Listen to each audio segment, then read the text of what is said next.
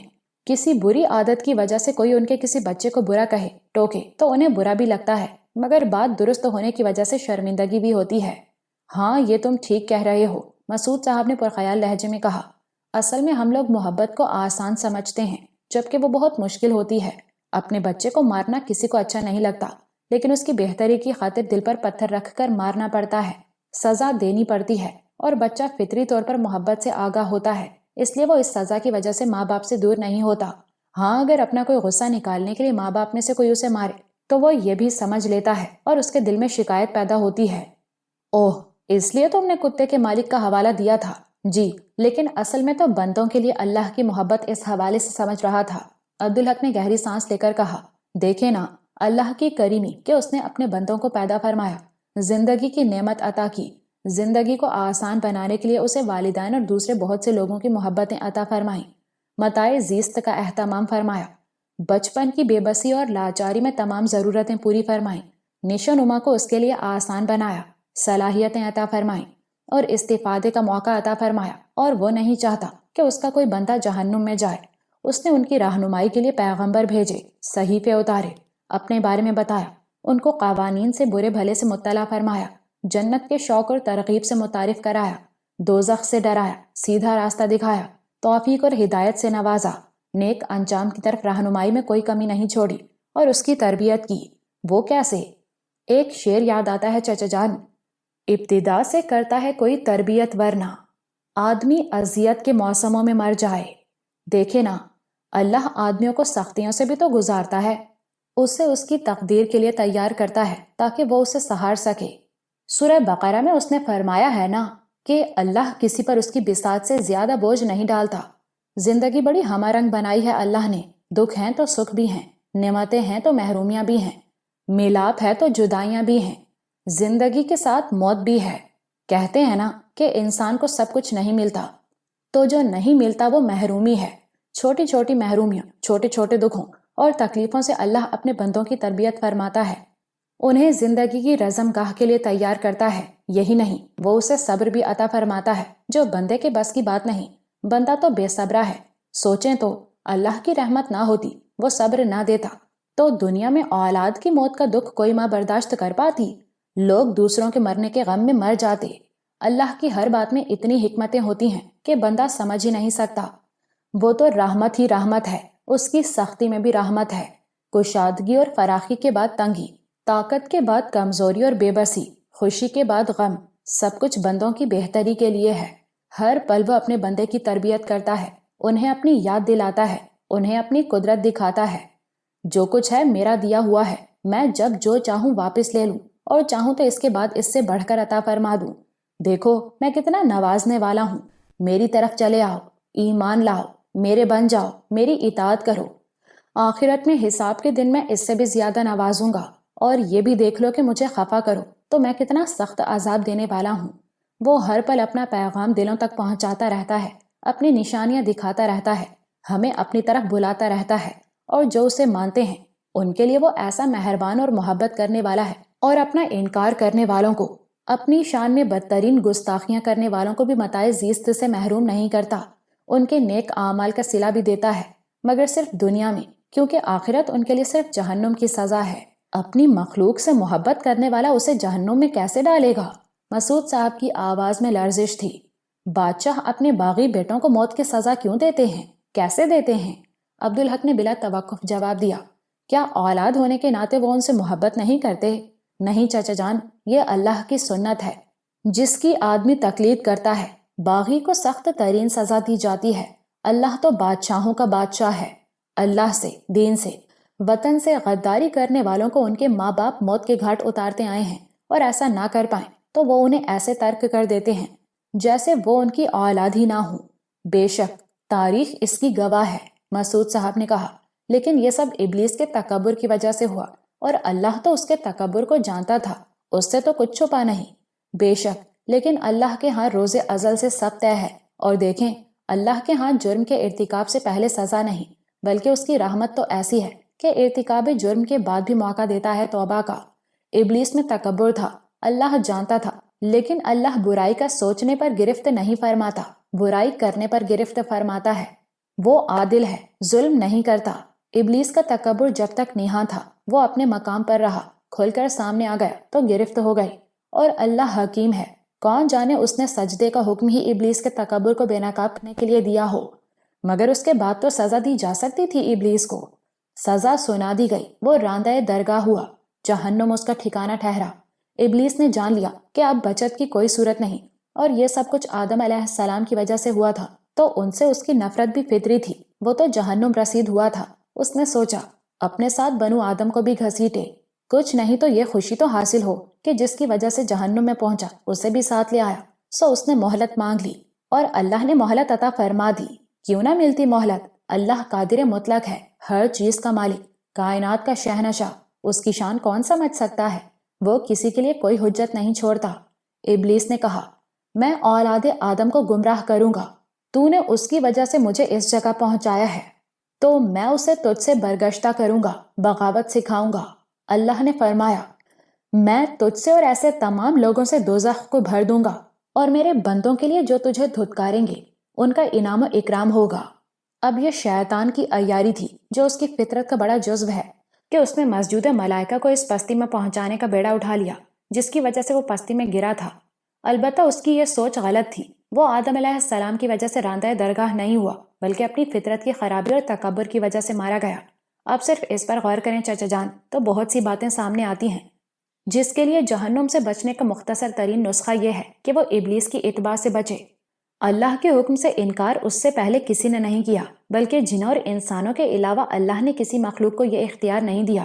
تمام مخلوقات، چرند پرند، شجر حجر، کائنات کی ہر چیز اللہ کی مطیع ہے اور اس کی حمد و ثنا کرتی ہے۔ سورہ حامیم سجدہ میں اللہ نے بتایا کہ زمین اور آسمان کو وجود میں آنے کا حکم دیا، چاہے وہ چاہیں یا نہ چاہیں، اور انہوں نے عرض کی کہ ہم خوش دلی کے ساتھ آ گئے۔ پھر ابلیس نے اللہ کے حضور تکبر کیا جو جرم عظیم ہے۔ کبریائی تو صرف اور صرف اللہ کے لیے ہے۔ اس نے اللہ کو یہ بتانے کی حماقت کی کہ وہ آگ سے پیدا کیے جانے کی وجہ سے افضل ہے، اور آدم علیہ السلام مٹی سے پیدا کیے جانے کی وجہ سے حقیر ہیں۔ وہ بھول گیا کہ سب کو پیدا کرنے والے سے مخاطب ہے جو سب کچھ جانتا ہے اور ہر چیز پر قادر ہے۔ وہی تو جانتا ہے کون افضل ہے اور کیوں افضل ہے۔ وہ جب چاہے کسی کی فضیلت کو منسوخ کر کے کسی اور کو فضیلت عطا فرما دے، اور غور کریں تو آگ میں سرکشی ہے اور مٹی میں عجز ہے، اور اللہ کو جس قدر عاجزی پسند ہے اسی قدر سرکشی ناپسند ہے۔ پھر بات آگے بڑھی تو اس کی فطرت کا ایک اور پہلو آیا ہوا، جہالت، نافرمانی اور سرکشی پر اصرار۔ اگر ابلیس اسی وقت توبہ کر لیتا تو اللہ ایسا بخشنے والا ہے کہ اسے معاف کر دیتا، مگر اس کے بجائے اس نے مہلت مانگ کر کائنات کے قادر مطلق شہنشاہ کو گویا چیلنج کیا۔ یہ سرکشی کے بعد بغاوت ہے جو قابل معافی نہیں، اس کے لیے تو سخت ترین سزا ہے، اور ایسا کرتے ہوئے نہ اسے اللہ کی کبریائی کا احساس رہا اور نہ ہی اپنے نہایت کم اوقات ہونے کا۔ اور آدم علیہ السلام سے غلطی ہوئی تو وہ حد درجہ پشیمان ہوئے، گریہ و زاری کی، توبہ کرنی نہیں آتی تھی تو اللہ رحیم و کریم نے رہنمائی فرمائی اور الفاظ عطا فرمائے اور پھر بخش دیا، لیکن جنت سے نکالے جانے کی سزا برقرار رہی۔ تو انسان کے لیے سب کچھ روشن ہو گیا، کون سا رویہ جنت کی طرف لے جاتا ہے اور کون سا جہنم کی طرف واضح ہو گیا۔ سرکشی، نافرمانی، تکبر اور بغاوت شیطانی رویے ہیں، اور اطاعت، عاجزی، اپنے گناہوں پر گریہ زاری اور توبہ استغفار، اللہ سے رجوع کرنا آدم علیہ السلام کی سنت ہے۔ ایمان کے ساتھ یہ سب کچھ بندگی ہے، اور بندگی سے آگے کا درجہ محبت ہے۔ ہاں، اب ہم پھر محبت پر آ گئے۔ مسعود صاحب نے گہری سانس لے کر کہا، جی ہاں، میں نے کتے کو دیکھ کر محبت کے بارے میں سمجھا۔ مالک کی تربیت کے حوالے سے یہ تو میری سمجھ میں آ گیا کہ محبت کرنا آسان نہیں، یہ بھی کہ محبت میں سختی لازم ہے، یہ بھی کہ محبت کھونے کے خوف سے بے نیاز ہوتی ہے۔ محبت دیر پا فلاح کی خاطر وقتی طور پر تکلیف دینے سے نہیں ہچکچاتی، وہ بے غرض ہوتی ہے، اسے جواب میں کچھ بھی نہیں چاہیے ہوتا، محبت بھی نہیں، مگر یہ تو دنیاوی محبت کی بات ہے، اولاد اور والدین کی محبت، شوہر کی محبت، رشتہ داروں اور دوستوں کی محبت، بلکہ ایک انسان کی دوسرے انسان سے محبت۔ محبت وہ ہے جو اپنے محبوب کو غلط راستے پر جاتے دیکھ کر ٹوکتی ہے، پھر روکتی ہے، یہاں تک کہ محبوب اس سے رک جائے۔ اس سے ہمیں یہ سمجھ میں آتا ہے کہ لوگوں سے محبت کیسے کرنی چاہیے، مگر اللہ سے محبت۔ پہلے تو میں نے دنیاوی محبت پر ہی غور کیا تھا، عبدالحق نے کہا، اور میرا خیال ہے کہ یہ ضروری ہے۔ غور کرنے پر میری سمجھ میں آیا کہ محبت کم از کم دو طرح کی ہوتی ہے۔ مسعود صاحب عبدالحق کو مستفسرانہ نگاہوں سے دیکھ رہے تھے۔ ایک لمحے کے توقف کے بعد عبدالحق نے بات آگے بڑھائی۔ ایک محبت تو وہ ہے جو اللہ نے ودیت فرمائی، مگر بیٹے، محبت تو اللہ کی صفت ہے، اور اس کی صفات کے پرتو کے ساتھ انسان کو ودیت ہی ہوئی ہے۔ مسعود صاحب نے اعتراض کیا، ممکن ہے میں غلطی پر ہوں، ایسا ہے تو آپ مجھے ٹوک دیجئے گا، میں اپنی اصلاح کر لوں گا۔ اللہ کی صفت ہے محبت، تو کوئی اسے پوری طرح کیسے سمجھ سکتا ہے؟ میں نے جو سمجھا میں اس کی وضاحت کر دوں۔ محبت تو اللہ ہی کی طرف سے ہے اور ہر انسان میں پیدائشی طور پر موجود ہوتی ہے، اس کا کوئی ناپ تول نہیں کہ کسی ایک شخص کو بہت زیادہ دے دی تو وہ ختم ہو گئی، اب کسی اور کے لیے کچھ بھی نہیں بچا، وہ تو سمندر کی طرح ہوتی ہے۔ آدمی جب جب محبت کرتا ہے اس کی محبت اور محبت کی خو اور بڑھتی ہے، لیکن مجھے لگتا ہے کہ کچھ محبتیں اللہ اپنے بندوں پر بطور خاص عنایت کرتا ہے، جیسے نومولود بچے کے لیے وہ ماں کی دودھ کی شکل میں رزق اتارتا ہے، ویسے ہی ماں کے دل میں بھی اس کے لیے محبت اتارتا ہے۔ وہ تو باپ کو بھی ملتی ہے، لیکن ماں کی محبت سب سے بڑی ہوتی ہے، اور اس کی وجہ وہ بچے کی سب سے بڑی ضرورت ہوتی ہے۔ سب کچھ ماں کو ہی تو کرنا ہوتا ہے۔ اب پیشاب پاخانے سے تو سب کو ہی گھن آتی ہے، لیکن ماں کو اپنے بچے سے گھن نہیں آتی۔ محبت ہی تو بچے کو پالتی ہے۔ غور کریں تو عورت کو بہت بڑا کام سونپا گیا ہے، اس کے دم سے آدم علیہ السلام کا تسلسل ہے، وہی جنم دیتی ہے، وہی پال پوس کر بڑا کرتی ہے، وہی پرورش اور تربیت کرتی ہے، پھر وہی سنوارتی یا بگاڑتی بھی ہے۔ تو زمین پر محبت کا سرچشمہ تو اسی کے دم سے تھا۔ ٹھیک ہے، اللہ نے انسان کو محبت عطا فرمائی، اللہ نے لوگوں کے درمیان محبت پیدا فرمائی۔ تم نے کہا کہ محبت کم از کم دو طرح کی ہوتی ہے۔ جی، کم از کم اس لیے کہا کہ اس کی جانے کتنی قسمیں ایسی ہوں گی جو میں نہیں سمجھ پایا۔ ان دو قسموں میں سے ایک بے ساختہ محبت ہے، جو کسی سے پہلی بار ملنے پر بغیر کسی وجہ اور ارادے کے ہو جاتی ہے۔ اس کے لیے مجھے بس جوار بھاٹے کی مثال سوجتی ہے، جیسے پورے چاند کی کرنیں سمندر کو چھوتی ہیں تو اس میں ہیجان بپا ہو جاتا ہے۔ وہ تو بڑی خالص اور سچی محبت ہوئی۔ یہ بھی ممکن ہے، لیکن یہ خدشہ بھی تو ہوگا کہ آدمی ظاہری حسن پر مر مٹا ہو۔ ایسا ہو تب بھی کیا فرق پڑتا ہے؟ فرق تو پڑتا ہے چچا جان۔ محبتیں بدلتی کیوں ہیں، ختم کیوں ہوتی ہیں، بلکہ کبھی تو نفرت میں تبدیل ہو جاتی ہیں۔ اس کو مختصر اور سادہ لفظوں میں یوں ہی کہا جا سکتا ہے کہ اس طرح کی محبت نفس کی خاطر ہوتی ہے، اور نفس کیونکہ زیادہ سے زیادہ بہتر سے بہتر کی ہوس میں مبتلا ہوتا ہے، اس لیے وہ پھیکی پڑ جاتی ہے، اہمیت کھو بیٹھتی ہے، جبکہ محبت کبھی یوں ختم نہیں ہوتی، کبھی مرتی نہیں۔ تو گویا وہ محبت نہیں ہوتی؟ محبت تو شاید ہوتی ہے، مگر درجے کے اعتبار سے بہت پست ہوتی ہے۔ وجہ، بنیادی طور پر محبت بے غرض ہوتی ہے، وہ کوئی مطالبہ، کوئی تقاضا نہیں کرتی، کوئی شرط عائد نہیں کرتی، لہٰذا اسے کسی بات سے کوئی فرق نہیں پڑتا۔ وہ تو کسی پرسکون ندی کی طرح بہنے والی ہوتی ہے اور بہے جاتی ہے۔ لیکن بیٹے، جن سے مخالف کے درمیان محبت کو ایسے نظر انداز تو نہیں کیا جا سکتا۔ مسعود صاحب نے کہا، دیکھو نا، اللہ نے بابا آدم علیہ السلام کی پسلی سے اماں حوا کو پیدا فرمایا۔ جب آپ علیہ السلام جاگے اور انہیں دیکھا تو بہت خوش ہوئے، ان سے محبت ہوئی نا انہیں؟ وہ تو ان کی ضرورت تھی جو سب کچھ جاننے والے رب نے پوری فرمائی۔ دیکھے نا، آدم علیہ السلام اکیلے تھے، کوئی ان کے جیسا نہیں تھا، کوئی ہمدم، کوئی ہم زبان جس سے وہ بات کر سکیں۔ انسان کے لیے بات کرنا بہت ضروری ہے، اسی لیے تو حیوان ناقص العقل کہلاتا ہے۔ آدم علیہ السلام کو تنہائی کا احساس ستاتا تھا، اللہ نے کرم فرمایا کہ ان سے ان کا جوڑا پیدا فرمایا، ان کی ہی جنس لیکن مخالف جنس، نازک اور حسین۔ دیکھیں تو اللہ بھی تنہا۔ عبدالحق نے تیز لہجے میں ان کی بات کاٹ دی، نہیں چچا جان، اللہ تنہا نہیں، یکتا ہے۔ ہم ان دو لفظوں کو ٹھیک طور سے سمجھ نہیں پاتے، کبھی انہیں ایک دوسرے کا مترادف سمجھنے کی غلطی بھی کرتے ہیں۔ یہ دونوں بالکل مختلف کیفیات ہیں۔ جو یکتا ہے وہ کبھی تنہا نہیں ہوتا، اور جسے تنہائی ستاتی ہو وہ کبھی یکتا نہیں ہو سکتا۔ یکتا تو صرف اللہ کی ذات ہے۔ میرے نزدیک اسی لفظ کو اللہ کے سوا کسی کے لیے استعمال کرنا بدترین شرک ہے۔ دیکھیں، اللہ ہر ضرورت، ہر حاجت سے بے نیاز ہے۔ محتاجی تو مخلوق کے لیے ہے، خالق کے لیے نہیں۔ اللہ تو اپنے آپ میں سب کچھ ہے، اور وہ ہر چیز میں ہے۔ سب کچھ اسی نے بنایا ہے، اور اس کی بنائی ہوئی ہر چیز پر اس کی مہر ملکیت ثبت ہے۔ وہ ہر چیز اور ہر مخلوق میں نہاں بھی ہے اور عیاں بھی۔ ہم انسان ہیں اور انسان بن کر ہی سوچتے ہیں، یہ بات فطری ہے، ہم اس سے آگے جا کر سوچ ہی نہیں سکتے، چنانچہ ہم اللہ کو سمجھ ہی نہیں سکتے۔ یہی وجہ ہے کہ اللہ نے ہمارے تجسس کو، جو خدا نے ہمیں عطا فرمایا ہے، اپنے معاملے میں بے لگام ہونے سے روکنے کے لیے اپنے بارے میں ہمیں بتایا۔ اس نے بتایا کہ وہ بھوک پیاس، نیند اونگ اور تھکن سے بے نیاز ہے۔ ضرورتیں، حاجتیں، مجبوریاں مخلوقات کے لیے ہیں۔ خالق تو ہر چیز سے بلند ہے، بلکہ یہ تمام ضرورتیں تو خود اس نے تخلیق فرمائی ہیں، وجود کے لیے جو اس نے سسٹم بنایا ہے اس کا حصہ ہیں۔ تو صنف نازک کی محبت تو اللہ نے حضرت آدم علیہ السلام کو عطا فرمائی، تو مرد عورت کے درمیان محبت تو فطری ہے نا؟ بے شک، بلکہ لازمی ہے۔ اللہ نے حوا بی بی کو آدم علیہ السلام کی پسلی سے تخلیق فرمایا، یعنی وہ ان کے وجود کا حصہ تھیں، اور آدمی اپنے وجود سے بہت محبت کرتا ہے۔ مرد اور عورت کے درمیان یہ غیر معمولی اور زبردست کشش ہے۔ جنسی کشش؟ جی ہاں، بنیادی طور پر تو یہ درست ہے۔ آدم علیہ السلام کو جو پہلا جذبہ ملا وہ بندگی تھا، جو میثاق ازل کے ذریعے قیامت تک پیدا ہونے والے ہر انسان کو ملا۔ اللہ نے آدم علیہ السلام کی پشت سے پیدا ہونے والے ہر انسان سے یہ عہد دیا، جسے وہ عمر بھر بھولا رہتا ہے، مگر موت کے وقت جب اس کی آنکھوں سے پردہ ہٹا دیا جاتا ہے تو اسے یاد آتا ہے۔ بھولنے کے نتیجے میں وہ بت پرستی تک چلا جاتا ہے۔ در حقیقت وہ اس کے اندر چھپی بندگی کی نہایت طاقتور تلقین ہے۔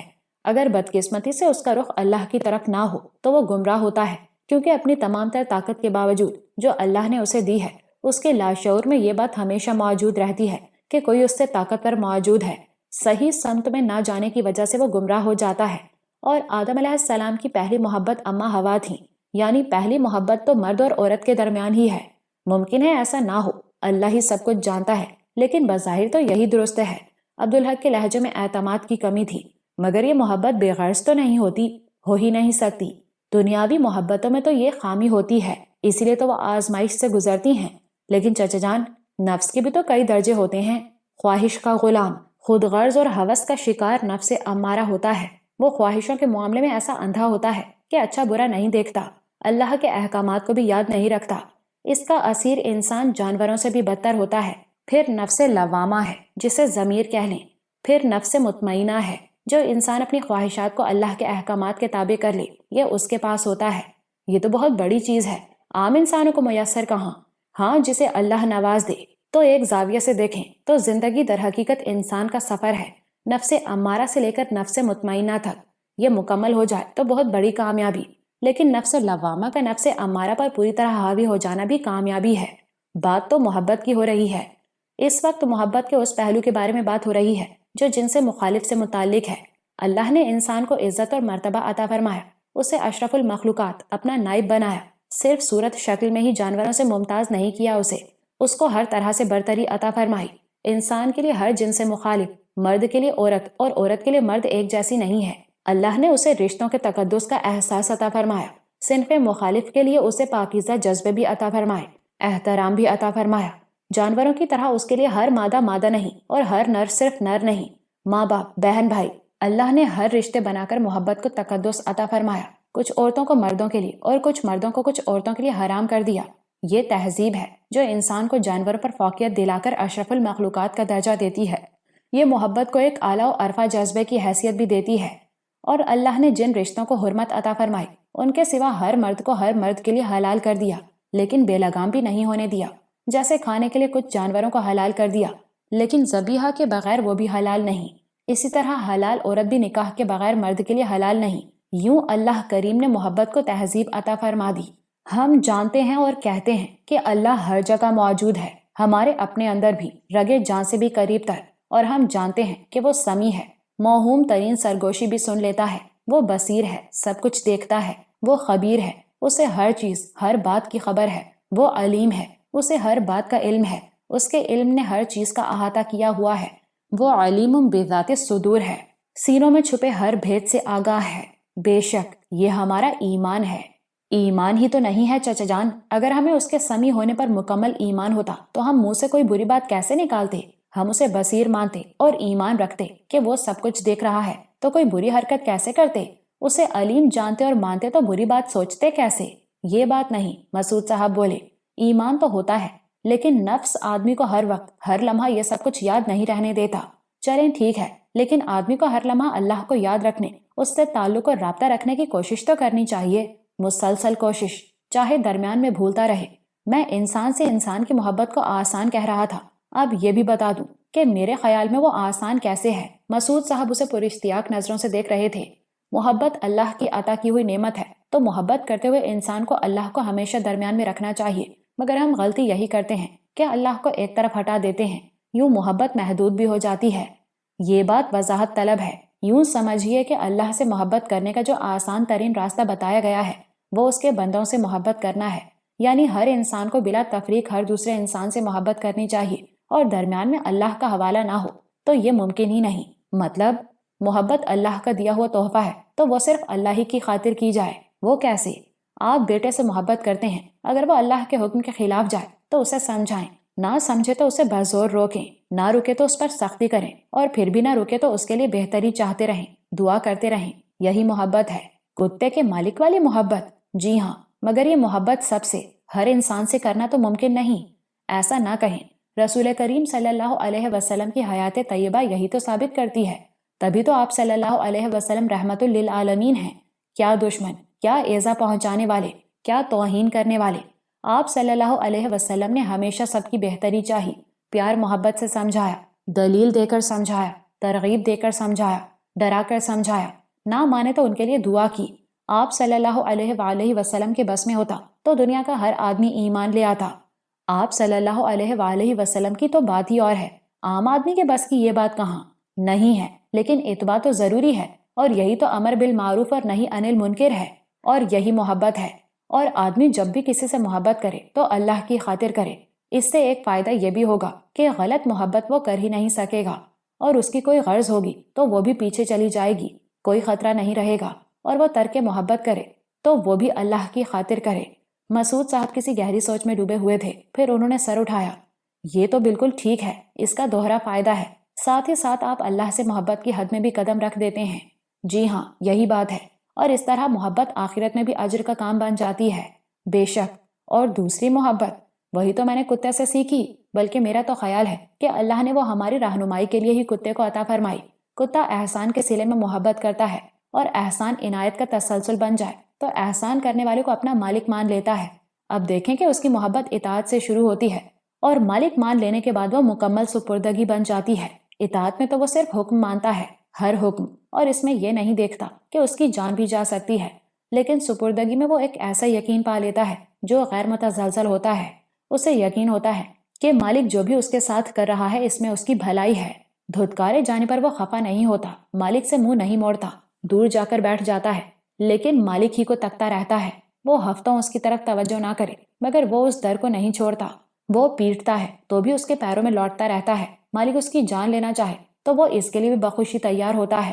اب ہم خود کو کتے کی جگہ رکھ کر دیکھیں، جبکہ ہمارا مالک تو ہے ہی ہمارا رب، اور ہمارے مالک کی قدرت، محبت، عنایات اور اس کی عطا کے سامنے کتے کے مالک کی تو کوئی حیثیت ہی نہیں۔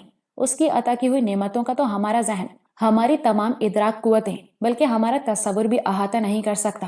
اور چچا جان، جن نعمتوں کا ہمیں علم، شعور، ادراک اور احساس ہے وہ بہت ہی کم ہونے کے باوجود ہمارے لحاظ سے اتنی کثیر ہیں کہ انہیں سوچنے، یاد کرنے اور ذہن میں ترتیب دینے کی کوشش کریں تو ان کی کثرت اور ازدحام کی وجہ سے ذہن میں سب کچھ گڑبڑ ہونے لگتا ہے، ذہن معاف ہونے لگتا ہے۔ مسئلہ یہی ہے کہ کتا بہت حقیر ہے، اشرف المخلوقات اس سے کیا سیکھے اور کیوں سیکھے؟ کتا احسانات کے صلے میں صرف اپنے مالک کے بارے میں سوچتا اور اس کے مفادات کی فکر کرتا ہے اور ان کا خیال رکھتا ہے۔ اس سے سیکھے تو آدمی کی زندگی کا کوئی ایک لمحہ بھی اللہ کے خیال سے خالی نہ ہو، اور وہ یہ سیکھ لے کہ اللہ کی طرف سے جو کچھ بھی ہے اس کی بہتری کے لیے ہے۔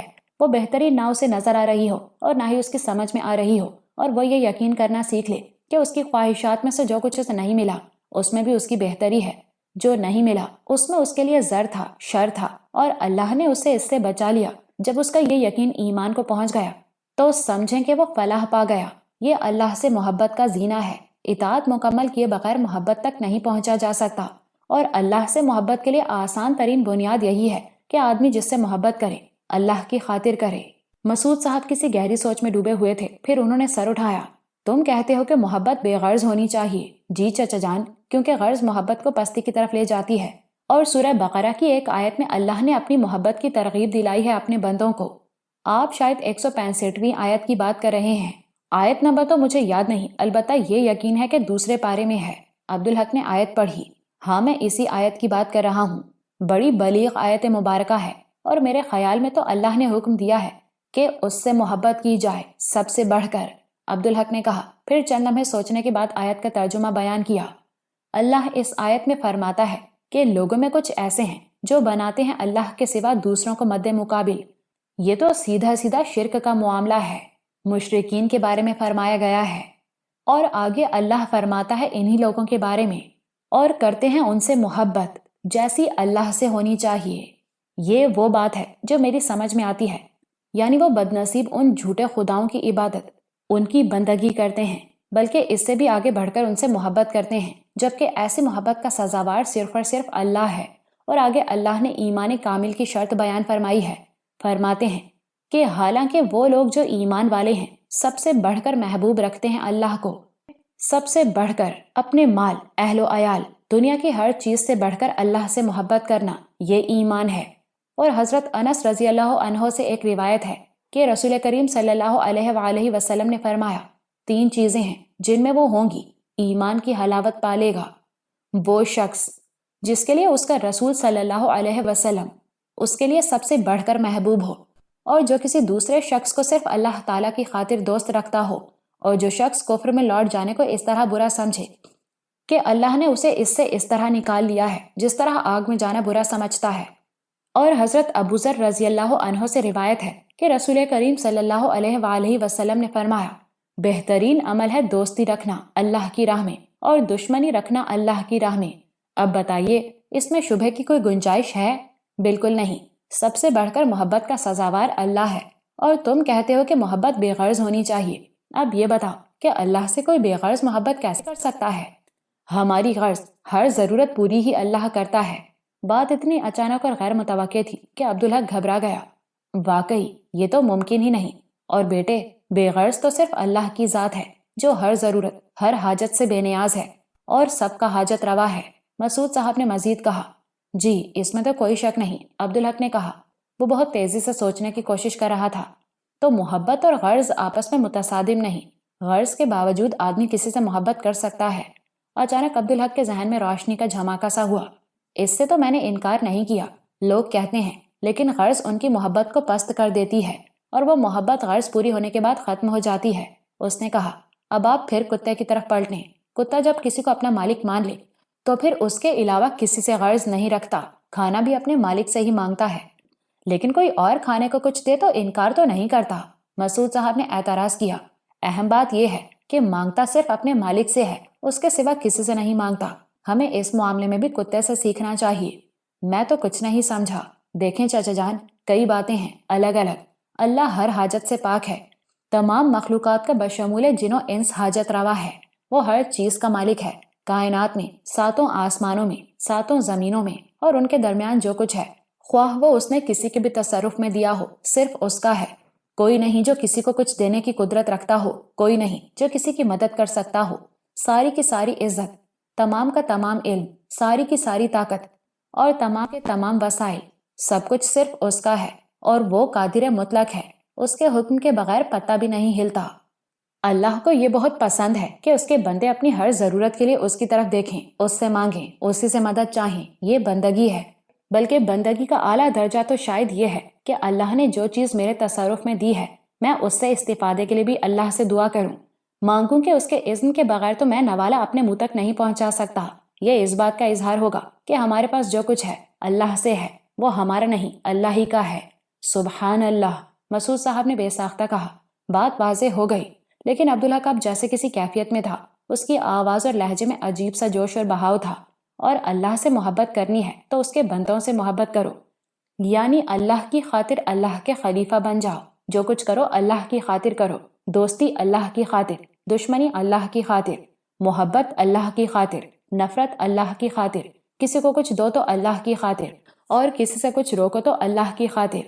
اس کا صاف اور صریح مطلب یہی ہے نا کہ اپنی غرض، اپنے مفاد کے لیے محبت کرو، ہر قدم اللہ کی راہ میں اٹھاؤ، دوستی، دشمنی، صلح اور قتال سب اللہ کے لیے۔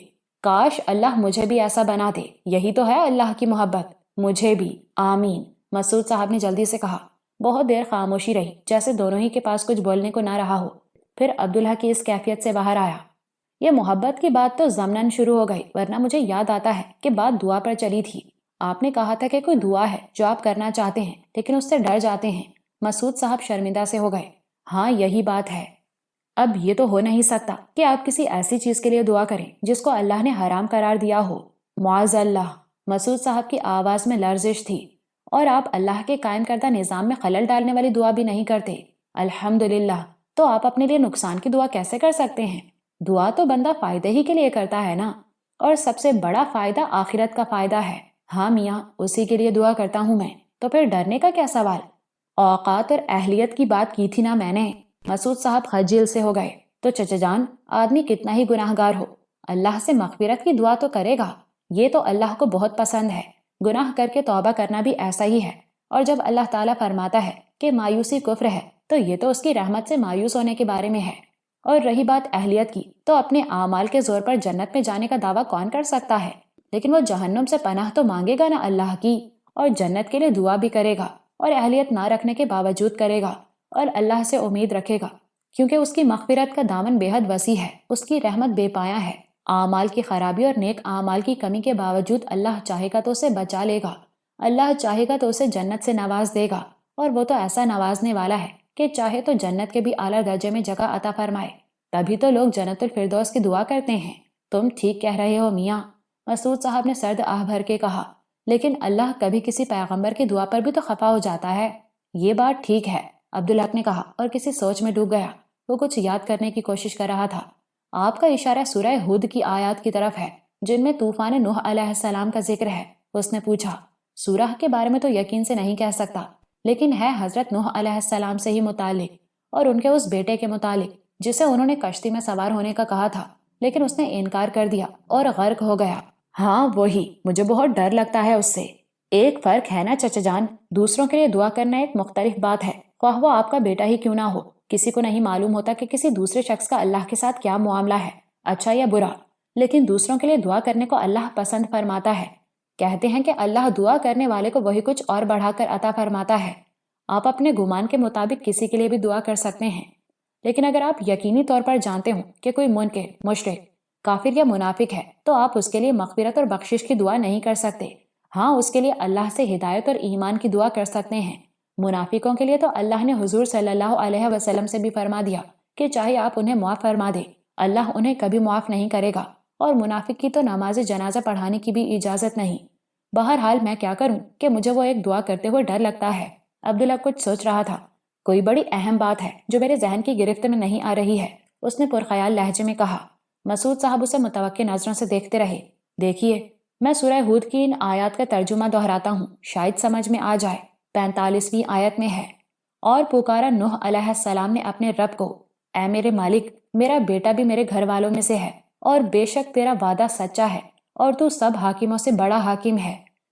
یہ ہے اطاعت، اللہ کا وعدہ یاد دلاتے ہوئے کیسی عاجزی ہے، اور آخر میں تو سب حاکموں سے بڑا حاکم ہے، یعنی بے شک تیرا فیصلہ اٹل ہے، مسعود صاحب نے کہا۔ اور 46ویں آیت میں اللہ کا جواب ہے۔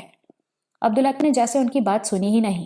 ارشاد ہوا، اے نوح علیہ السلام، واقعہ یہ ہے کہ وہ نہیں ہے تمہارے گھر والوں میں سے، بے شک اس کے کام ہے خراب، یعنی واضح فرما دیا کہ اللہ کے منکر اور کافر کا ایمان والوں سے کوئی تعلق نہیں، اگرچہ وہ تعلق اللہ ہی کی طرف سے ہے۔ باپ بیٹے کا تعلق اپنا بنائے ہوا تو نہیں ہوتا نا۔ اس نے گہری سانس لی، پھر آگے فرمایا، لہٰذا نہ درخواست کرو تم مجھ سے ایسی جس کے بارے میں نہیں ہے تمہیں کچھ علم، البتہ میں تمہیں نصیحت کرتا ہوں کہ نہ ہو جانا تم جاہلوں میں سے۔ یہ تو بالکل واضح بات ہے، اس میں کوئی اشتباہ نہیں۔ بات سمجھ میں آ گئی۔ عبدالحق کی آنکھیں چمکنے لگیں۔ مسعود صاحب اسے غور سے دیکھ رہے تھے۔ اگلی آیت میں اللہ نے ایک دعا عطا فرمائی ہے، میں نے کبھی اس پر غور نہیں کیا، سناؤ بیٹے۔ اللہ فرماتا ہے، نوح علیہ السلام نے کہا، اے میرے رب، میں تیری پناہ طلب کرتا ہوں اس بات سے کہ میں تجھ سے مانگوں وہ چیز کہ نہیں ہے مجھے اس کا علم، اور اگر نہ کیا تو نے مجھے معاف اور نہ رحم فرمایا تو ہو جاؤں گا میں برباد۔ مسعود صاحب کی آنکھیں بھی چمکنے لگیں۔ یہ تو بہت بڑی دعا ہے چچا جان، عبدالحق نے کچھ توقف کے بعد کہا۔ انسان تو بے خبری میں، نادانستگی میں کسی بھی طرح کی دعا کر سکتا ہے، اپنے لیے تباہ کن بھی اور اللہ کے نزدیک ناپسندیدہ بھی، تو اللہ نے یہ دعا عطا فرما کے کیسی کریمی کی ہے۔ آخر میں یہ دعا مانگ لی جائے تو اللہ رحم فرمائے گا انشاءاللہ اور نقصان سے بچا لے گا۔ بے شک میرے بیٹے، جزاک اللہ۔ مسعود صاحب کے لہجے میں بے پناہ شفقت تھی۔ اس وقت اللہ نے تمہارے ذریعے میری بہت بڑی رہنمائی فرمائی، بڑی مشکل آسان کر دی۔ اب میں جو دعا کرنا چاہتا ہوں وہ کر سکتا ہوں اور انشاءاللہ کروں گا۔ اللہ نے اپنی ناراضی کا خوف مجھ سے دور فرما دیا۔ جزاک اللہ بیٹے۔ جزاک اللہ فی الدارین چچا جان، یہ تو آپ کی وجہ سے اللہ نے مجھے بھی فیض پہنچایا۔ سینکڑوں بار یہ آیت مبارکہ پڑھی ہوگی میں نے، مگر کبھی یہ خیال نہیں آیا کہ یہ کتنی بڑی دعا ہے۔ الحمدللہ، یہ اللہ کا فضل ہے۔ اب اجازت چچا جان۔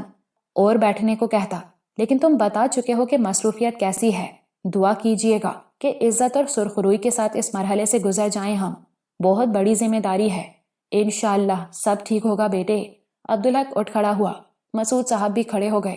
عبدالحق نے ان کی طرف ہاتھ بڑھایا، مگر انہوں نے اسے نظر انداز کر کے اسے گلے سے لگا لیا۔ دیر تک وہ اسے سینے سے لگائے اس کی پیٹھ تھپکتے رہے۔ تم میرے لیے اللہ کی رحمت ہو بیٹے، میں بہت دعا کرتا ہوں تمہارے لیے، انہوں نے بہت دھیمی آواز میں کہا۔ عبدالحق کی آنکھیں نم ہونے لگیں۔ اللہ کہاں کہاں کیسی کیسی محبت عطا فرماتا ہے۔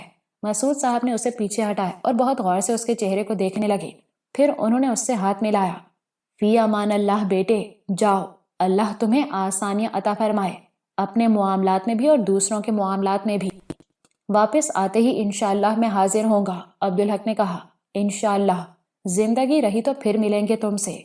اب وہ پھر اسے غور سے دیکھ رہے تھے، جیسے آنکھوں میں اتار کر دل میں بسا رہی ہوں۔ السلام علیکم چچا جان۔ ایسے نہیں، گیٹ تک رخصت کرنے چلوں گا میں، جانے اب کتنے دن بعد ملاقات ہو۔ اس بار چوکیدار اور مالی کو چھوڑ کر تمام ملازمین بھی ان کے ساتھ ایبٹ آباد گئے۔ نسیمہ اور اس کی بیٹیاں بھی عابیہ اور نوریس کی شادی میں شریک ہونا چاہتی تھیں اور یہ ان کا حق تھا۔ وہ لوگ 24 تاریخ کو ایبٹ آباد پہنچے۔ رشیدہ اور عابیہ ان کے ساتھ تھیں۔ پھر عبدالحق خود انہیں بفا ان کے گھر چھوڑنے گیا۔ وہاں رشیدہ کے شوہر اور اس کے بیٹوں سے ملاقات ہوئی۔ اسے حیرت ہوئی کہ انہوں نے کبھی نہیں دیکھا، لیکن اسے جانتے بھی ہیں اور اس کا احترام بھی کرتے ہیں۔ آپ کی صحت اب کیسی ہے؟ عبدالحق نے رشیدہ کے شوہر سے پوچھا۔ برسوں پرانی بیماری ہے صاحب، اللہ کی مہربانی ہے کہ حاجت کے لیے چل لیتا ہوں۔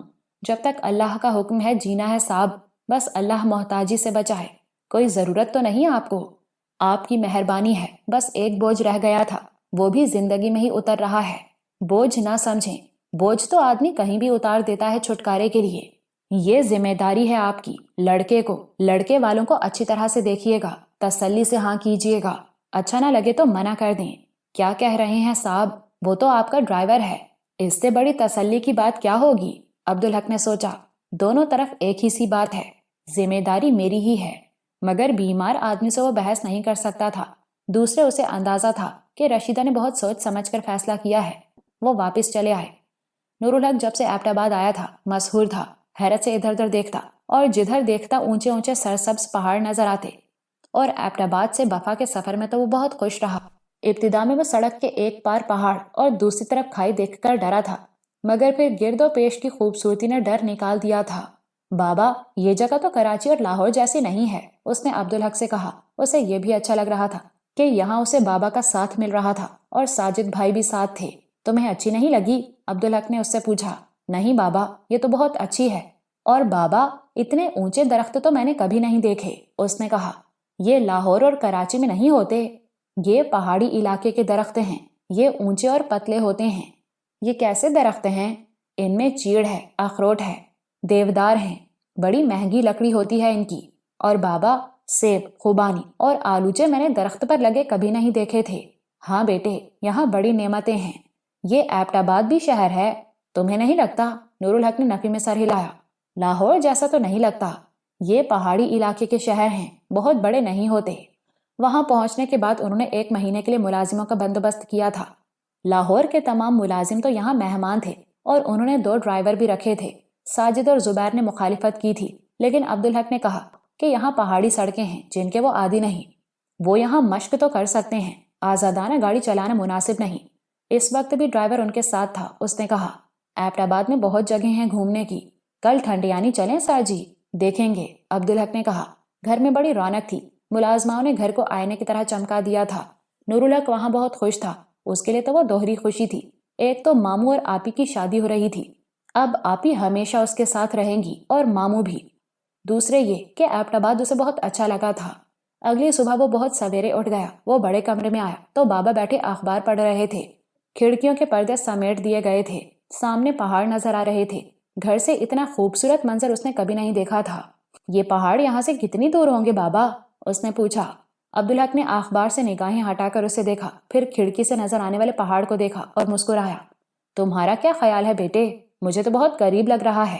تمہیں وہاں لے کر چلیں گے تو خود ہی دیکھ لینا۔ آپ وہاں لے کر چلیں گے مجھے؟ سچ بابا؟ ناشتے کے بعد ہم چلیں گے۔ ذرا دیکھو تو جا کر ناشتہ تیار ہوا یا نہیں۔ اور نور الحق نے باہر جا کر شور مچا دیا کہ جلدی سے ناشتہ دیا جائے۔ ناشتے کے بعد وہ نور الحق کو لے کر باہر آیا۔ جیب سے چابی نکال کر اس نے گاڑی کا دروازہ کھولا۔ گاڑی میں چلیں گے بابا؟ نور الحق کے لہجے میں ہلکی سی مایوسی تھی۔ ہاں، اور وجہ بھی تمہاری سمجھ میں آ جائے گی۔ سوال نہ کرو، صبر کرو۔ جی بابا۔ ڈرائیونگ سیٹ پر بیٹھتے ہوئے اسے نوریز یاد آیا۔ کیسے عادی ہو گیا تھا وہ اس کا، لیکن اس نے نوریز کو اس کے گھر والوں کے ساتھ ہی مری بھیج دیا تھا، بہت اصرار کر کے۔ نوریز جانا نہیں چاہتا تھا، مگر اب وہ اسے مس کر رہا تھا۔ وہ گاڑی سٹارٹ کر ہی رہا تھا کہ یہاں جو ڈرائیور رکھے تھے ان میں سے ایک اس کے پاس آیا۔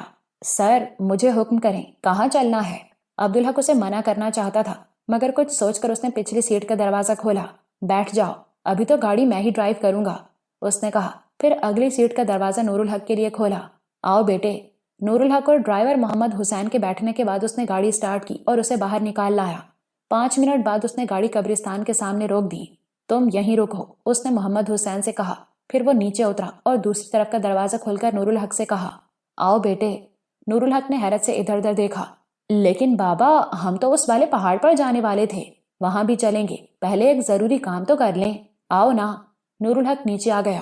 عبدالحق نے محمد حسین کو اشارہ کیا، وہ نیچے اترا اور ڈرائیونگ سیٹ پر جا بیٹھا۔ عبدالحق نے نور الحق کا ہاتھ تھاما اور قبرستان میں داخل ہو گیا۔ نور الحق نے حیرت سے ادھر ادھر دیکھا۔ یہ کون سی جگہ ہے بابا؟ یہ قبرستان ہے بیٹے۔ قبرستان؟ نور الحق نے حیرت سے دہرایا۔ اس لمحے عبدالحق کو احساس ہوا کہ نور الحق پہلی بار کوئی قبرستان دیکھ رہا ہے۔ اسے یہ بھی احساس ہوا کہ وہ بے سوچے سمجھے اسے یہاں لے آیا ہے۔ اسے خود پر حیرت ہو رہی تھی۔ قبرستان کیا ہوتا ہے بابا؟ نور الحق نے پوچھا۔ عبدالحق کو اندازہ ہو گیا کہ اس کا متجسس بیٹا اب ایسے نہ جانے کتنے سوال کرے گا۔ اسے احساس ہوا کہ نادانستگی میں وہ ایک ایسا کام کر بیٹھا ہے جو اسے یوں بے سوچے سمجھے نہیں بلکہ بہت سوچ سمجھ کر کرنا چاہیے تھا۔ اسے پہلے نور الحق کو اس کے لیے تیار کرنا چاہیے تھا۔ وہ نور الحق کا سوال سنتے ہی ٹھٹک کر وہیں رک گیا تھا، جیسے قدم اٹھانا ہی بھول گیا ہو۔ بتائیں نا بابا۔ نور الحق نے اسے چونکا دیا۔ وہ اسے سوالیہ نظروں سے دیکھ رہا تھا۔ اس نے ہونٹوں پر انگلی رکھ کر بیٹے کو چپ رہنے کا اشارہ کیا، پھر بلند آواز میں بولا، السلام علیکم یا اہل القبور۔ بابا، آپ کس سے سلام کر رہے ہیں؟ بعد میں بتاؤں گا، تم بھی ایسے ہی سلام کرو۔ نور الحق کی نگاہوں میں الجھن تھی، لیکن اس نے عبدالحق کی بات پر عمل کیا۔ اس نے مضبوطی سے نور الحق کا ہاتھ تھاما اور آگے بڑھا۔ یہ کیا ہے بابا؟ نور الحق نے قبروں کی طرف اشارہ کیا۔ یہ قبریں ہیں بیٹا، اور جہاں بہت سی قبریں ہوتی ہیں وہ قبرستان ہوتا ہے۔ اور بیٹے، قبرستان میں باتیں نہیں کرتے۔ تم یہاں قرآن میں سے جو بھی یاد آئے وہ دل میں پڑھتے رہو، باہر نکل کر میں تمہیں سب سمجھا دوں گا، اس نے کہا۔ لیکن دل میں وہ سوچ رہا تھا کہ یہ کوئی آسان کام نہیں ہوگا۔ قبرستان میں کافی تبدیلیاں آئی تھیں۔ کچھ یہ بھی تھا کہ وہ 7 سال بعد یہاں آیا تھا، لیکن بہرحال نوربانو کی قبر تلاش کرنے میں اسے زیادہ دشواری نہیں ہوئی۔ اس نے فاتحہ پڑھی۔ اس کی دیکھا دیکھی نور الحق نے بھی دعا کے لیے ہاتھ اٹھا دیے تھے۔ اتنی دیر میں نور الحق سوالات سے بھر چکا تھا۔ بابا، یہ ہر کسی کی قبر پر کسی کا نام ہے اور تاریخ بھی لکھی ہے بابا۔ عبدالحق نے سمجھ لیا کہ اسے سب کچھ یہیں بتانا ہوگا، باہر اور زیادہ دشواری ہوگی۔ اور یہ سب کچھ ویسے بھی آسان نہیں تھا۔ کتنی عجیب بات تھی، نور الحق وہ بچہ تھا جس نے آنکھ کھلنے سے پہلے موت دیکھی تھی، لیکن آنکھ کھلنے کے بعد اللہ نے اسے اس سے محفوظ رکھا تھا۔ وہ موت کے بارے میں کچھ بھی نہیں جانتا تھا۔ اس نے کبھی کوئی قبر نہیں دیکھی تھی، قبرستان بھی نہیں دیکھا تھا۔ وہ موت کی آغوش سے زندگی کی گود میں آیا تھا، لیکن اسے معلوم کچھ بھی نہیں تھا۔ بابا، آؤ یہاں بیٹھ جائیں، ابھی میں تمہیں بتاؤں گا، اس نے کہا۔ وہ دونوں نوربانو کی قبر اور اس کے برابر والی قبر کے درمیان بیٹھ گئے۔ اس لمحے عبدالحق کو خود پر، سب پر غصہ آ رہا تھا کہ بچے کو بے خبر رکھا، اسے یہ بھی نہیں بتایا کہ اس کی ماں مر چکی ہے۔ یہ کیسا ظلم ہے؟ بابا، یہ میری امی کی قبر ہے۔ پہلے تو عبدالحق کو اپنی سماعت پر یقین نہیں آیا، پھر یہ اس کے لیے دھماکہ ثابت ہوا۔ عبدالحق نے سوال نہیں کیا تھا اس سے، اس کا انداز ایسا تھا جیسے وہ ایک حقیقت بیان کر رہا ہو۔ تمہیں کیسے معلوم؟ یہاں نام لکھا ہے نا امی کا۔ میں پوچھ رہا ہوں، تمہیں یہ کیسے معلوم ہوا؟ مجھے امی نے بتایا تھا۔ امی نے؟ وہ کیسے بتا سکتی تھی تمہیں؟ وہ تو مر چکی ہیں۔ عبدالحق کی سمجھ میں نہیں آ رہا تھا کہ بیٹا یہ کیسی بات کر رہا ہے۔ اس کا دماغ الجھ رہا تھا۔ میری اصلی امی نے بتایا تھا۔ اصلی امی کون؟ عبدالحق نے کہا، لیکن کہتے کہتے اس کی سمجھ میں آ گیا کہ نور الحق کا اشارہ ارجمند کی طرف ہے، تو ارجمند نے نور الحق کو حقیقت بتا دی ہے۔ مگر یہ کیا کہ وہ خود اس کی اصلی ماں بن بیٹھی۔ میری اصلی امی یہ والی نہیں۔ نور الحق نے قبر کے کتبے کی طرف اشارہ کیا۔ وہ جو زندہ ہیں۔ تمہاری اصلی امی یہ تھیں۔ عبدالحق نے غصے سے کہا، اصلی امی وہ نہیں جنہیں تم امی کہتے ہو۔ اسے ارجمند پر غصہ آ رہا تھا، جسے دین کی اتنی سمجھ ہو اور جو باعمل بھی ہو، وہ ایسی بے انصافی کر سکتا ہے مرے ہوئے کے ساتھ؟ نہیں بابا، اصلی امی تو وہی ہیں۔ نور الحق کے لہجے میں اصرار تھا۔ یہ تمہیں کس نے بتایا؟ تمہاری امی نے؟ نہیں بابا، وہ تو ہمیشہ یہ کہتی ہیں کہ میری امی کا نام نور بانو تھا۔ وہ بہت اچھی تھیں۔ اللہ میاں نے انہیں پاس بلا لیا اور جاتے ہوئے وہ مجھے امی کی گود میں دے گئیں، اور یہی سچ ہے۔ نہیں بابا، میری اصلی امی وہ ہیں جن کا نام ارجمند ہے۔ یہ انہوں نے تمہیں بتایا ہے؟ عبدالحق نے کڑے لہجے میں پوچھا۔ نہیں بابا، یہ تو میں نے خود سمجھا ہے۔ کیسے؟ ہماری ٹیچر ہمیں بتا رہی تھی کہ ماں کیسی ہوتی ہے، کیا کیا کرتی ہے۔ میں نے اس پر غور کیا بابا، تو پتا چلا کہ میری امی تو اس سے بھی زیادہ کرتی ہیں۔ میرے لیے تو وہی میری اصلی امی ہوئی نا۔ تمہاری اصلی امی یہ تھیں جنہوں نے تمہیں پیدا کیا۔ پیدا کرنے والے تو اللہ میاں ہیں بابا۔ نور الحق نے بڑی معصومیت سے اس کی تصحیح کی۔ ہاں، لیکن ماں کے بغیر کوئی پیدا نہیں ہوتا۔ عبدالحق کی آواز بلند ہو گئی۔ اور جو ماں پیدا کرتی ہے وہی بچے کی اصل ماں ہوتی ہے۔ یہی امی بھی کہتی ہیں۔ اور کیا کہتی ہیں وہ؟ وہ کہتی ہیں کہ ایک ماں بھی خوش نصیبی ہوتی ہے۔ میں بہت زیادہ خوش نصیب ہوں کہ مجھے اللہ میاں نے 2 مائیں دیں۔ وہ کہتی ہیں کہ اگر یہ امی بھی زندہ رہتی تو اور بھی اچھا ہوتا۔ اور تم کیا کہتے ہو؟ نور الحق چند لمحے سوچتا رہا، پھر بولا، مجھے بھی آپ سب سے اچھے لگتے ہیں، مگر کبھی کبھی بہت دور ہوتے ہیں۔ اس کے لہجے میں ہلکی سی شکایت تھی۔ اور امی کیا کہتی ہیں؟ وہ کہتی ہیں سب سے اچھے آپ ہیں، پھر دادی، پھر یہ والی امی۔ اس نے قبر کی طرف اشارہ کیا۔ اپنے لیے کچھ نہیں کہتی وہ؟ نہیں، لیکن بابا کبھی مجھے لگتا ہے کہ سب سے اچھی وہی ہیں۔ تو تم جانتے ہو کہ مرنا کیا ہوتا ہے؟ پھر تم نے قبرستان دیکھ کر مجھ سے پوچھا کیوں کہ یہ کون سی جگہ ہے؟ قبرستان میں نے پہلے کبھی دیکھا نہیں تھا نا، قبر بھی نہیں دیکھی تھی۔ یہ بتاؤ کہ مرنا کیا ہوتا ہے؟ اللہ کا حکم، اللہ کا راز ہوتا ہے۔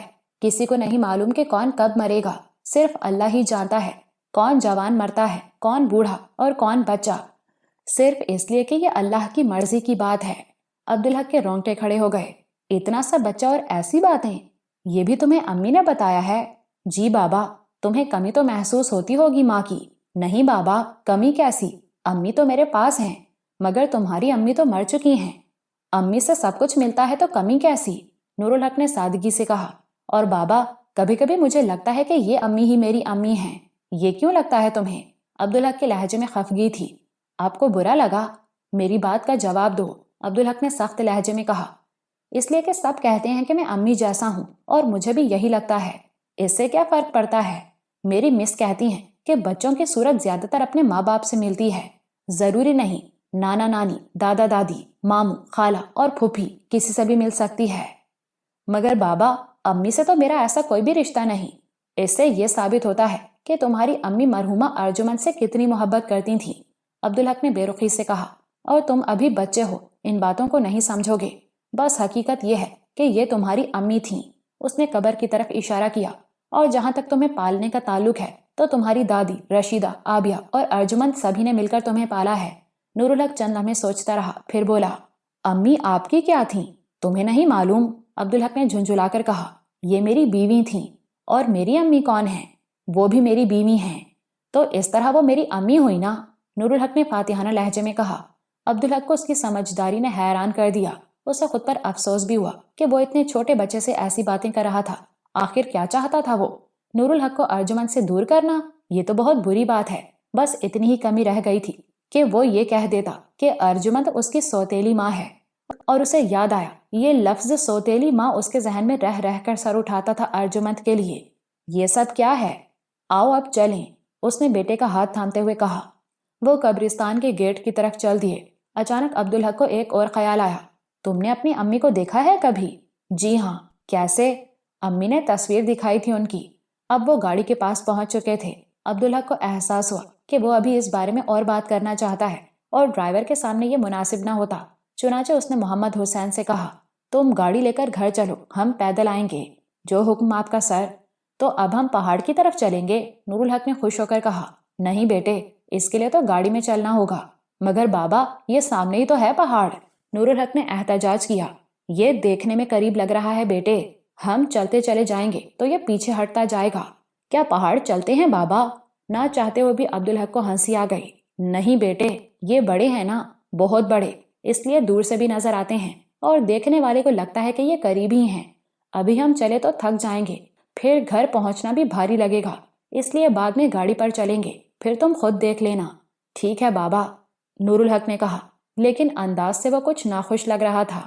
تو تم نے تصویر دیکھی تھی اپنی امی کی؟ جی، امی نے دکھائی تھی مجھے، اور دادی نے کہا تھا اس کی کیا ضرورت ہے۔ ارجمند تم سے تمہاری امی کی باتیں کرتی ہیں؟ عبدالحق نے اس بار امی کہنے کی بجائے ارجمند کا نام لیا۔ جی، بہت باتیں کرتی ہیں، روز کرتی ہیں۔ کیا باتیں کرتی ہیں؟ وہ کہتی ہیں کہ امی بہت اچھی تھیں۔ میں نے کہا، آپ سے زیادہ اچھی تھیں؟ تو امی نے کہا، میں تو ان کے مقابلے میں کچھ بھی نہیں، تمہاری امی بہت ہی اچھی تھیں، بہت بڑا دل تھا ان کا، تمہارے بابا میں انہوں نے مجھے حصے دار بنایا۔ وہ کہتے کہتے رکا۔ یہ حصے دار بننا کیا ہوتا ہے بابا؟ آپ نے امی کو حصے دار کیسے بنایا تھا؟ امی نے، تمہاری امی نے ہی ارجمند سے میری شادی کرائی تھی، عبدالحق نے کہا۔ اور کیا کہتی ہیں ارجمند؟ وہ کہتی ہیں ہر رات سونے سے پہلے ان کے لیے دعا کیا کرو کہ اللہ انہیں بہت بڑا مقام دے، سب سے اوپر والی جنت میں۔ اور تم ہر رات یہ دعا کرتے ہو؟ جی بابا۔ عبدالحق نے موضوع بدلا۔ اچھا یہ بتاؤ، ایبٹ آباد تمہیں کیسا لگا؟ بہت اچھا بابا۔ تمہیں پتا ہے کہ تم یہاں پیدا ہوئے تھے؟ جی بابا، امی نے بتایا تھا۔ ارجمند کیا کیا بتاتی رہی ہے اسے؟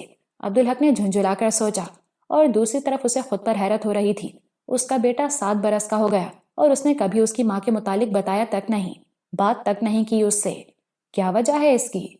اور آج اچانک اسے کیا ہو گیا کہ اس نے نور الحق سے یہ باتیں کی؟ اور ارجمند کے بارے میں اس کا یہ رویہ فطری تو نہیں کہ وہ نور الحق کو اس سے برگشتہ کرنے کی کوشش کر رہا تھا؟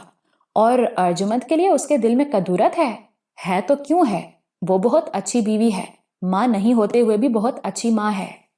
مگر وہ جانتا تھا کہ وجود میں چھپی تاریک کوٹریوں کو سڑک پر راستہ چلتے نہیں کھوجا جاتا، اس کے لیے تنہائی اور یکسوئی کی ضرورت ہے، اور یہ کام وہ اکثر کرتا رہتا تھا۔ اچھا، تمہیں سب سے اچھی جگہ کون سی لگتی ہے؟ اس نے نور الحق سے پوچھا۔ حق نگر، نور الحق نے ایک لمحے میں جواب دے دیا۔ اسے حیرت ہوئی، سوال کرتے ہو اس کے ذہن میں بس کراچی، لاہور اور ایبٹ آباد تھے، حق نگر تو تھا ہی نہیں۔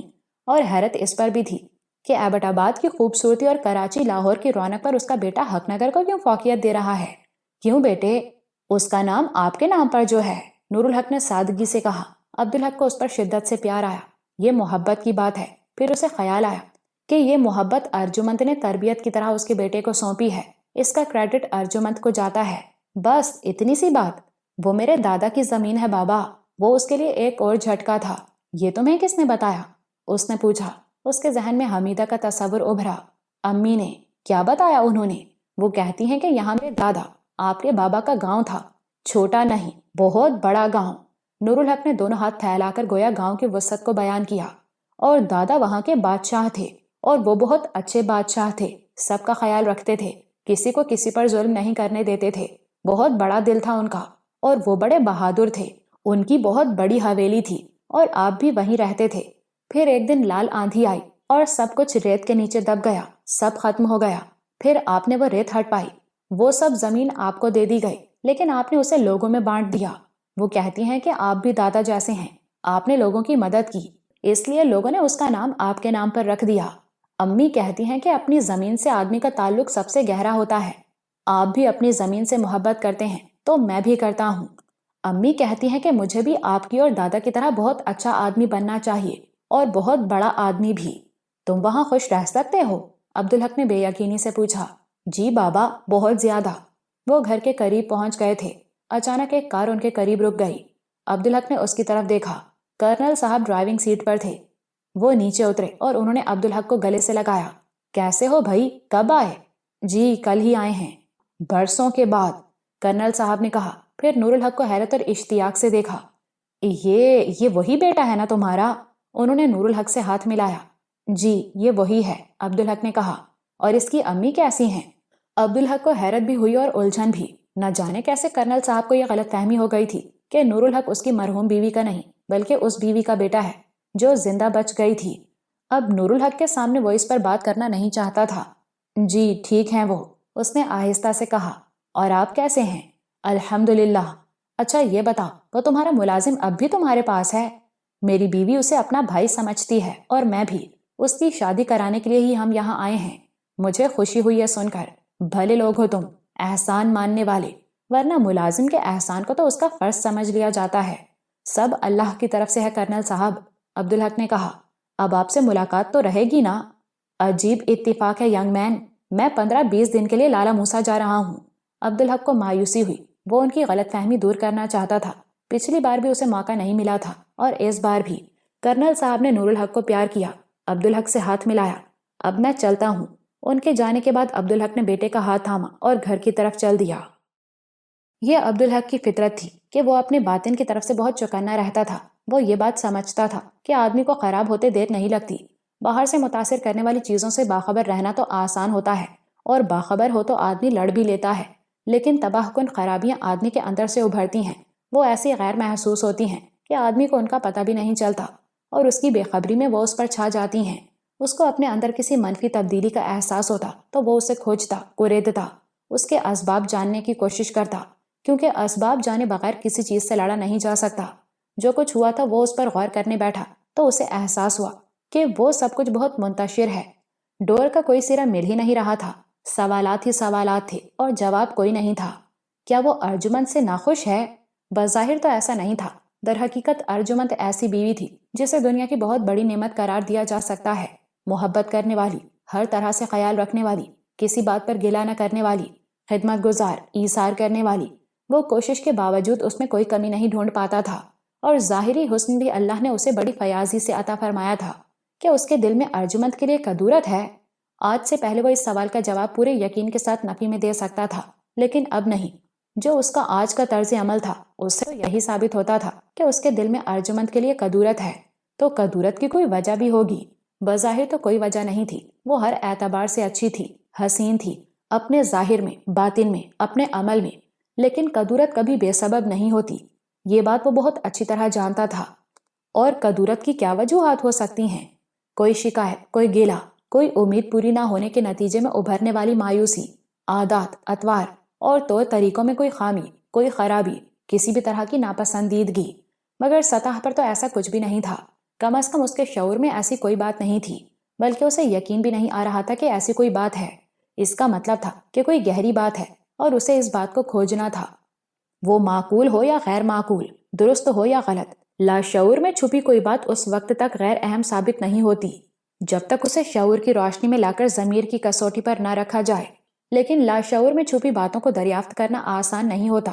وہ بس اتنا جانتا ہے کہ کبھی کبھی وہ بلا وجہ ارجمند سے چڑ جاتا ہے، لیکن بلا وجہ کبھی کچھ نہیں ہوتا، بس آدمی کو وجہ معلوم نہیں ہوتی۔ اس کے شعور میں ارجمند کے خلاف کچھ بھی نہیں تھا، کچھ بھی نہیں، اور یہ طے تھا کہ ماضی میں بھی وہ کبھی کبھی اس سے چڑھتا رہا ہے، اور آج تو اس کی کدورت سامنے آئی ہے۔ اس کا مطلب ہے کہ کوئی نہ کوئی خرابی کہیں نہ کہیں ہے۔ اگر وہ ارجمند میں نہیں ہے تو خود اسی میں ہے۔ کبھی ایسا بھی ہوتا ہے کہ کسی شخص کے معاملے میں کسی کے ضمیر پر کوئی بوجھ ہو اور وہ اسے دور نہ کر پائے تو وہ اس شخص سے چڑھنے لگتا ہے۔ در حقیقت وہ اس شخص سے نہیں، خود سے چڑھ رہا ہوتا ہے، لیکن اسے اس کا علم نہیں ہوتا۔ اسے وہ خرابی تلاش کرنی تھی، خواہ وہ اس میں ہو یا ارجمند میں۔